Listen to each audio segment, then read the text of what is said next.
नमस्कार. Fast and best शेतकरी चॅनलमध्ये मी दादा सुकाने आपले स्वागत करत आहे. आजचा तसेच उद्याचा हवामान अंदाज पाहूया. वातावरणात बदल होतोय, ते कशामुळे होतोय तेही पाहूया.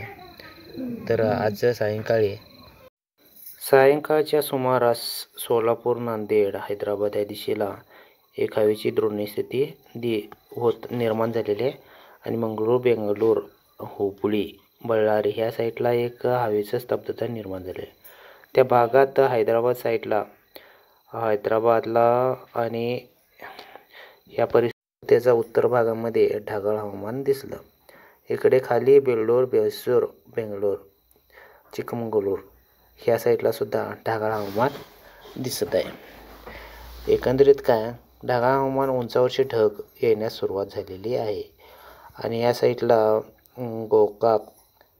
गोकाक परिसरात, सांगली आणि कलबुर्गी ह्या परिसरात सुद्धा काहींचं ढगाळ हवामान दिसलं. कुलगोडा, महालिंगपूर आणि मुधोळ ह्या पट्ट्यात सुद्धा ढगाळ हवामान दिसत आहे. ही साधारण 6:30 सुमाराचं इमेज आहे.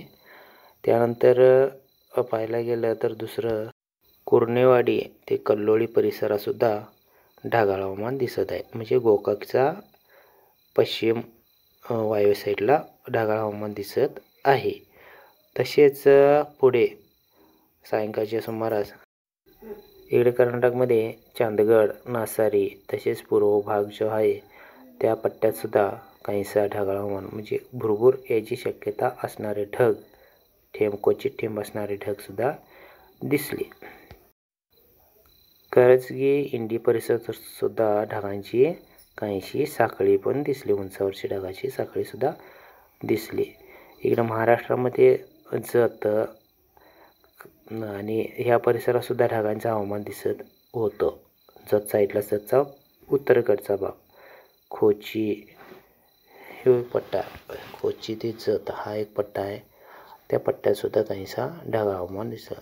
एकंदरीत इकडे आष्टा, तासगाव, देशिंग ह्या साईडला सुद्धा काहीसा ढगाचा प्रमाण वाटत, उंचावरचे ढगाचे प्रमाण ह्यात दाखवत आहे.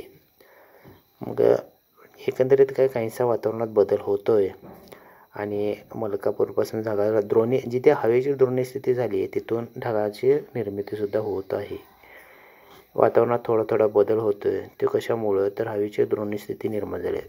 उत्तर भागात एक चक्राकार स्थिती निर्माण आहे आणि इकडे पश्चिमेकडून सरळ वारे व उत्तरेकडून येणारे वारे ह्याचं कोरडे हवामान आणि वाष्पयुक्त वाऱ्याचं द्रोणस्थिती निर्माण होत आहे. त्याच्यामुळं जालना, नागपूर, कोरबा, धनगाव ह्या परिसरात एकंदरीत हैदराबाद परिसरात पावसाचे वातावरण निर्माण व्हायची शक्यता पण होत आहे. इकडे बेळगाव, बेंगळूर, मंगळूर ह्या साईडला सुद्धा काहीशा हवेमध्ये हालचाल होताना दिसते आणि त्याच भागात जिथे हवेची द्रोणस्थिती आहे नागपूर, कोरबा, धनगाव, भुवनेश्वर ही खालची नागपूरच्या पूर्वेकडची साईडचे भाग आहेत तिथे ढगाळ हवामान दिसत आहे. हैदराबाद, विशाखापट्टणम काहीसं बेळगावला धुसर हवामान असा म्हणजे ह्या भागात सुद्धा दिसत आहेत. गोंदिया, कच्छ, वर्धा, अमरकाटक ही परिसर आहे. त्या परिसरात सुद्धा काहीसा ढगाळ हवामान दिसत आहे. बाकीचे दाखवत आहे विजयवाडा वगैरे कर्नाटकचे भाग जे आहेत त्यामध्ये काहीशी दुसरं हवामान ढगाचे प्रकार दाखवला.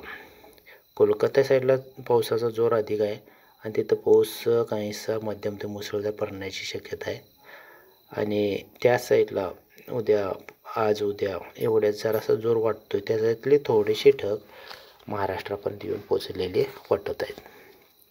इकडे कर्नाटक साईडला पाहायला गेलं मंगळूर, कोयमुत्तूर, बेंगळूर, चेन्नई, तिरुचिरापल्ली, कोयमुत्तूर ह्याचा परिसरात जो आहे काहीसा ढगाळ हवामान व काहीसा पावसाची शक्यता सुद्धा उडुपी, शृंगेरी ह्या साईडला हलक्या पावसाची शक्यता दाखवत आहे. ह्यो भाग वगळता आणखीन भागामध्ये हलक्या पावसाची शक्यता दाखवत आहे. तो भाग म्हणजे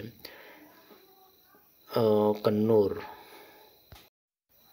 इकडे मालकिरी, पुत्तूर, मंगळूर आणि अरबी समुद्राची किनारपट्टी जी आहे कन्नूर वगैरे या परिसरात ढगाळ हवामान स्थिती व हलक्या पावसाचे ढग तिथे निर्माण होतील असं वाटत आहे. ज्याही दक्षिणेकडे पाहायला गेलं तर काजीकोट, कालीफेटा, निमपूर ह्या परिसरात सुद्धा काहीसा ढगाळ हवामान स्थिती होईल असं वाटत आहे. गोंदिया, रायचूर, वर्धा आणि गडचिरोली ह्या साईडला सुद्धा ढगाळ हवामान दिसत आहे. त्याच्या पूर्वेकडे बऱ्यापैकी पावसाचे ढग निर्माण होतील असंही 2 दिवसात वाटत आहे. येत्या 48 तासामध्ये हे सगळं होईल असं वाटत आहे. भुवनेश्वर परिसर व त्याच्या उत्तर परिसर जो आहे तिथं पावसाला सुरुवात झालेली आहे. अवकाळी पावसाला तिथं सुरुवात झालेली आहे. एकंदरीत पाहता राज्यात कर्नाटक, महाराष्ट्रामध्ये पावसाची वातावरण स्थिती हळूहळू निर्माण होते. अवकाळी पाऊस जरी कोलकाता साईडला जरी असला तरी सुद्धा ह्या महाराष्ट्रामध्ये व कर्नाटकमध्ये काहीसा परिणाम होईल असं वाटतं.